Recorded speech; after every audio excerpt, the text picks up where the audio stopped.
మన ప్రభువును రక్షకుడైన యేసుక్రీస్తు నామములో అందరికీ వందనాలు. ప్రియమైన నా తోటి సహోదరులారా, ఈరోజు వాక్యం ఏమనగా భార్యాభర్తల గురించి ఒక చిన్న మాటని జ్ఞాపకం చేయాలని ఆశపడుతున్నాను. ఈ రోజుల్లో పెళ్ళి అంటే చాలా ఆటపాటల కింద అయిపోయిందనమాట. ప్రజెంట్ ఈ జనరేషన్లో మరీ ముఖ్యంగా పెళ్లి చేసుకుంటున్నారు. 2 రోజులు 3 రోజులు కాపురాలు చేస్తున్నారు. తర్వాత విడిపోతున్నారు. లేకపోతే ఒకరినొకరు ద్వేషించుకోవడము, చంపేయడము, లేకపోతే విడాకులు తీసుకోవడము. ఈ రకంగా ప్రజెంట్ ఈ లోకంలో పరిస్థితి మనం చూస్తూ ఉన్నాం. అయితే నేను ముందుగా ఒక సలహా ఇవ్వాలనుకుంటున్నాను. నిజంగా మంచిగా కాపురం చేయాలనుకుంటేనే పెళ్ళిళ్ళు చేసుకోండి. లేదంటే పెళ్ళిళ్ళు చేసుకోవద్దు. పెళ్ళి చేసుకున్న పాపం లేదు, పెళ్ళి చేసుకోకపోయినా పాపం లేదు అని అంటున్నాడు. 1 కొరింథీయులకు రాసిన పత్రిక 7వ అధ్యాయంలో మొత్తం పెళ్లి గురించి పౌలు గారు ఒక మంచి మాటలను తెలియజేశారు. వీరంత మట్టికి మొత్తం అధ్యాయం అంతా చదవండి, మొత్తం అందరికీ అర్థమవుతుంది. అయితే నేను చెప్పే విషయం ఏంటంటే, పెళ్లి చేసుకున్న తర్వాత ఖచ్చితంగా కష్టమైన నష్టమైన కాపురం అనేది చేయాలి.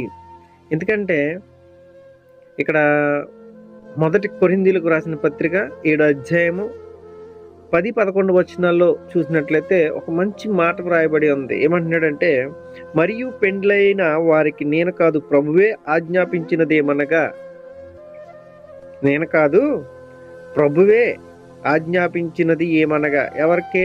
పెళ్ళైన వారికంట. అదేంటో చూద్దాం. భార్య భర్తను ఎడబాయకూడదు, ఎడబాసిన ఎడల పెండ్లి చేసుకొనకుండా ఉండవలెను, లేదా తన భర్తతో సమాధాన పడవలెను. ఇక్కడ జాగ్రత్తగా గమనించండి. ఒకటేమంటున్నాడంటే, నేను కాదు, ప్రభువే పెళ్ళైన వారికి చెబుతున్న మాట ఏంటంటే, భార్య అంట భర్తను ఎడబాయకూడదంట. ఒకవేళ ఎడబాసినా కానంట మరి ఒక పెళ్లి చేసుకోకూడదంట. ఒకవేళ అతనితో సమాధాన పడాలంట,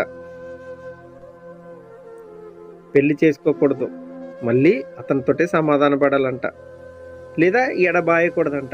ఈ విషయాన్ని మనకి తెలియజేస్తున్నాడు. ఎవరు చెప్తున్నారు? ప్రభువే స్పష్టంగా ఆజ్ఞాపిస్తున్నాడంట. పౌలు గారు చెప్తున్నారు ఈ మాట.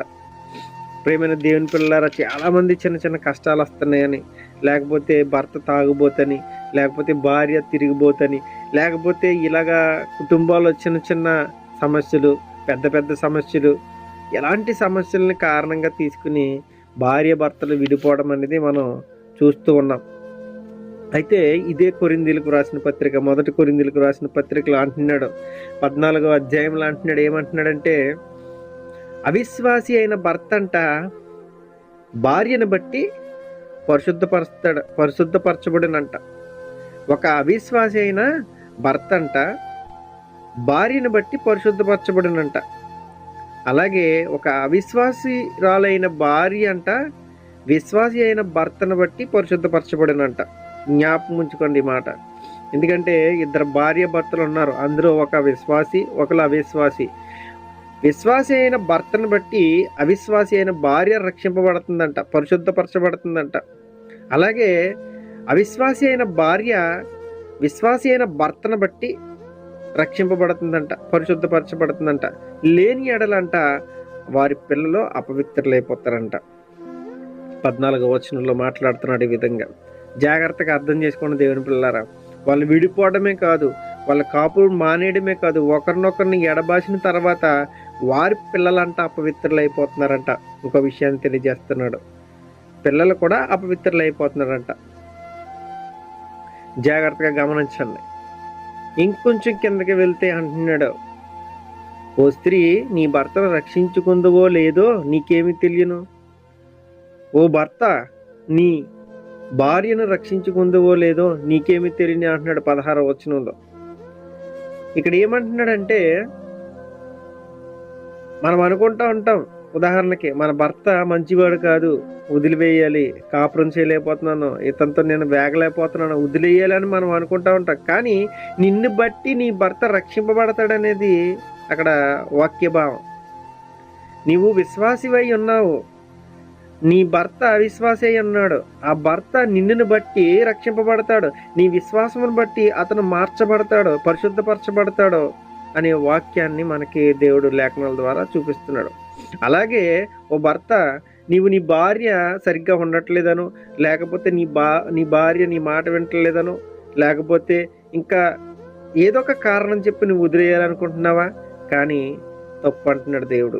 నిన్ను బట్టి, నీ విశ్వాసమును బట్టి నీ భార్య రక్షింపబడుతుంది, నీ భార్య పరిశుద్ధపరచబడుతుంది, నీ పిల్లలు కూడా పవిత్రులుగా ఉండారు అనే మాట మనం చూస్తున్నాం.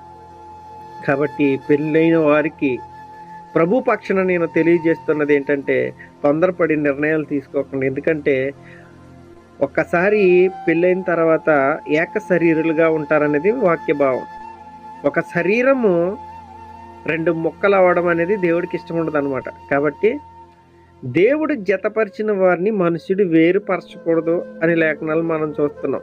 కాబట్టి ఎట్టి పరిస్థితులను కూడా ఆ సమస్యని పరిష్కరించుకోవడానికి ప్రయత్నించేయండి, కానీ మీరు తొందరపడి నిర్ణయాలు తీసుకుని దేవుడు రక్షణ నుండి వెడలి వెళ్ళిపోతున్నారనే విషయాన్ని గ్రహించి జాగ్రత్తగా మిమ్మల్ని పరీక్షించుకోమని దేవుని పక్షమున నిలబడి మిమ్మల్ని వేడుకుంటున్నాను. కాబట్టి ఈ వాక్యము మీ హృదయంలో ఫలించి విస్తరించును గాక. ఆమేన్. Praise lord.